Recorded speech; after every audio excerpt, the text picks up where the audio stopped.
जय गुरु समस्त को। तो आज आम अंजल मोर बाहरी सत्संग विहार भुवनेश्वर कहीं आज जगज्जननी श्री श्री लक्ष्मी माँ माने बड़ माँ जहाँ को आम कहू तो तांकर 132तम आविर्भाव दिवस सत्संग होची मातृ सम्मेलन अच्छी 3टा बेले तो आम जाऊँ एंड राति भी सत्संग अच्छे एकाथरे सारिक ही आसबू। ओके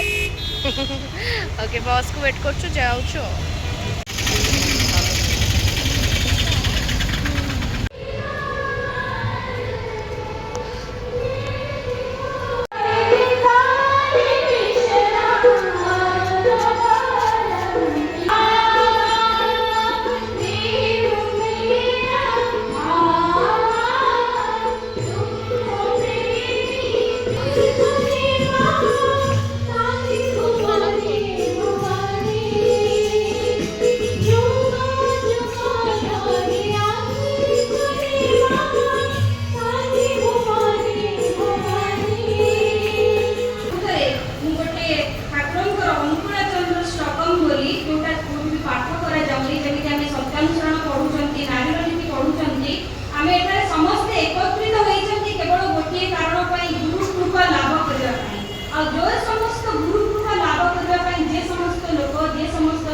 मत सुजोग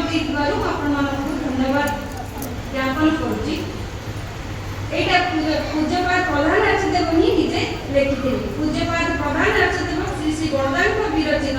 श्री श्री अनुकूला चंद्र स्तोत्रम स्तोत्रम ज्ञानाग्निदग्ध मोहं विचिदरिपुदरम दीप्त पौरुषजुष्टम सन्मार्ग दर्शनार्थ कलिहत जनसंग सत्संग कल्पयन्तम वैराग्य जोग सिद्धम चरित मुनिमतं विश्वबंधं महंतं वंदे अनुकूल चंद्रं भुवन भयहरं मुख्यदंचेष्टदेवं ब्रह्मानंद सुधाधार कवित मुखमंडलं वंदे त्वां करुणा सिंधुं चिन्मयं पुरुषोत्तमं माया घोर तमध्वंसि सद्विद्या कविभासकं ज्योतिर्मय प्रसन्नास्य नमामि पुरुषोत्तमं जगत्कृताप संहार करण व्याघ्रमानसं आकुरयमण त्वं वंदे नर नारायणात्मकं जजनं जाजनष्टभृतिरितित्रयी मुक्तिदाख्यापिता लोकं नौमितं पुरुषोत्तमं जीवोद्धार प्रयविष्टं भूतमानव विग्रहं वैशिष्ट्यपाणि देवदत्तं नमामि पुरुषोत्तमं विश्वकल्याण धातरं धर्म मार्ग प्रवर्तकं अविद्याग्रन्थि चेतरं नतमस्मि पुरुषोत्तमं तुभ्यं नमः सकल मंगलदायकाय तुभ्यं नमः शरण संस्कृत रक्षकाय तुभ्यं नमस्तु जगतं परमैक प्रिये भक्त्यानतस्मि सततं पुरुषोत्तमा ज इदं परमं स्तोत्रं भक्तियुक्त पठे नर गुरु कृपा वसात् सद्य श्रेय परम वाक्यरा जय गुरु वंदे पुरुषोत्तमं वंदे पुरुषोत्तमं वंदे पुरुषोत्तमं एवं कर जहाँ अर्थ हेउछि निजर चाली चलन बा व्यवहार आचरण द्वारा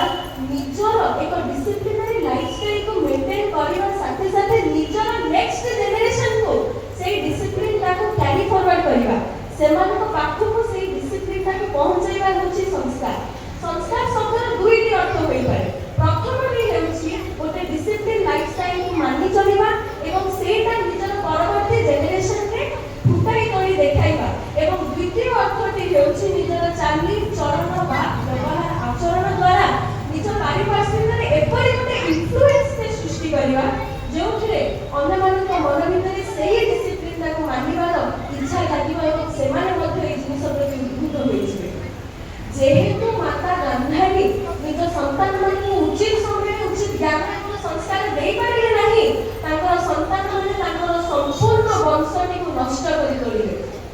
श्री श्री ठाकुर कहचंती जे मनुष्यर संस्कार के तार तृतीय जनरेशन रे प्रस्फुटित होई थाए जदि गोटे व्यक्ति से संस्कार को पेशेंस डिलिजेंस रेजिलियंस सहित डेडिकेशन सहित बहुत भल भाव में माने तार से जो फलता तार प्रस्फुट जो भाव से तार फलता प्रस्फुटित होई थाए सेटा तार तृतीय जनरेशन रे जना पड़े आउ एटा सत्य घंटी छी आम परिवार रे ठाकुर को मानिबा मु भाई को हम तृतीय जनरेशन जो पेशेंस सहित मो जेजे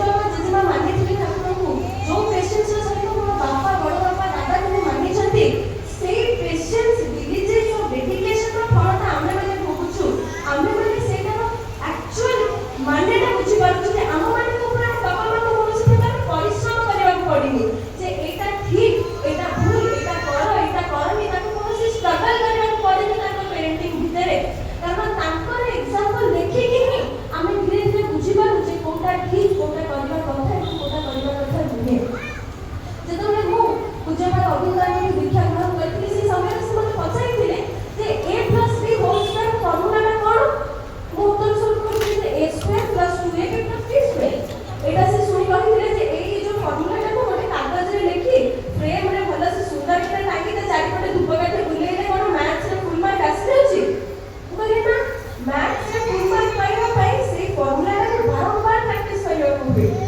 ସେହା ଶୁଣି ସେ କହିଥିଲେ କି ଠିକ୍ ସେହିଭଳି ଭାବରେ ଯଦି ଠାକୁରଙ୍କ ଠାରୁ କିଛି ପାଇବାର ଆଶା ଅଛି, ତାଙ୍କର ଭଲ ପାଇବା, ସ୍ନେହ, ଶ୍ରଦ୍ଧା, ଆଶୀର୍ବାଦ ଯଦି ତୁମକୁ ପାଇବାର ଇଚ୍ଛା ଅଛି,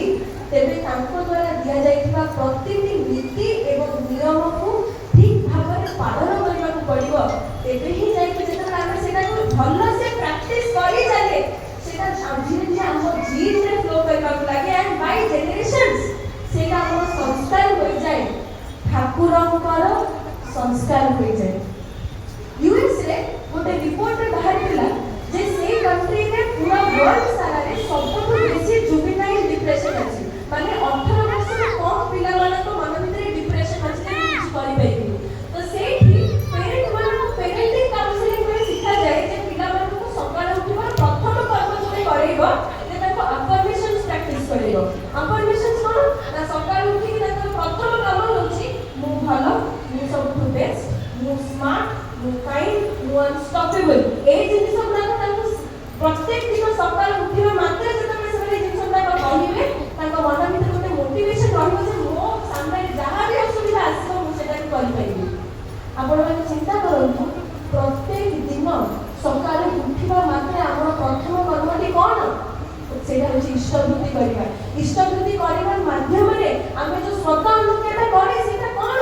ସେଇଟା ହେଉଛି ଆଫର୍ମେସନ୍ସ ଯେ ମୁଁ ଅକ୍ରୋଧୀ, ମୁଁ ଅମାନି, ମୁଁ ନିରଳସ, ମୁଁ କାମ ଲୋଭ ଜିତ, ମୋର ପ୍ରତ୍ୟେକ ଷଡ଼ରିପୁକୁ ମୁଁ ପଛକୁ ଠେଲି ଦେଇ ମୋର ପିଓରେଷ୍ଟ ଫର୍ମରେ ଠାକୁର ତୁମ ପାଖରେ ଆଜି ବସିଛି, ତୁମରି ସନ୍ତାନ ମୁଁ, ତୁମର ଏହି ସନ୍ତାନର ପ୍ରଣାମଟି ଗ୍ରହଣ କର ଏବଂ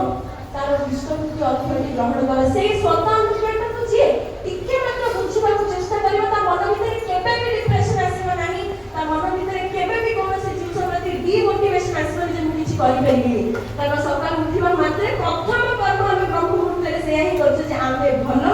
ଆମେ ହଉଛେ ପରମ ପିତାଙ୍କର ସନ୍ତାନ, ଆମେ ପ୍ରତ୍ୟେକ କଷ୍ଟକୁ ଓଭରକମ୍ କରିଦେଇପାରିବା। ତେବେ ଚିନ୍ତା କରନ୍ତୁ ଯେ ଠାକୁରଙ୍କ ସଂସ୍କାର ଆମ ଜୀବନଟାକୁ କେତେ ଯେ ସହଜ, ସରଳ ଏବଂ ଆମର ଫ୍ୟୁଚର ଜେନେରେସନର ଲାଇଫଷ୍ଟାଇଲଟାକୁ କେତେ ଯେ ସୁଦୃଢ଼ କରିଦେଉଛି। ସେଥିପାଇଁ ଯଦି ଆମେ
आम आसिक रूम रे पहुँची गलुणु अंजलिर मोर तो जेहेतु आम से किसी खाई नहीं बाहर जमी कि चाउमिन हो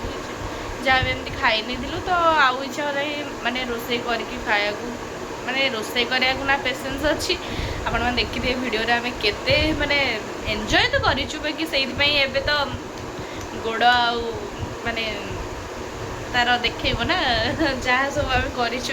गोड़ा टे पेन हो तो ये इच्छा भी ना रोसे करने आउे भोक भी ना कहीं आम खाई दिज सफिसीयंट खाइचु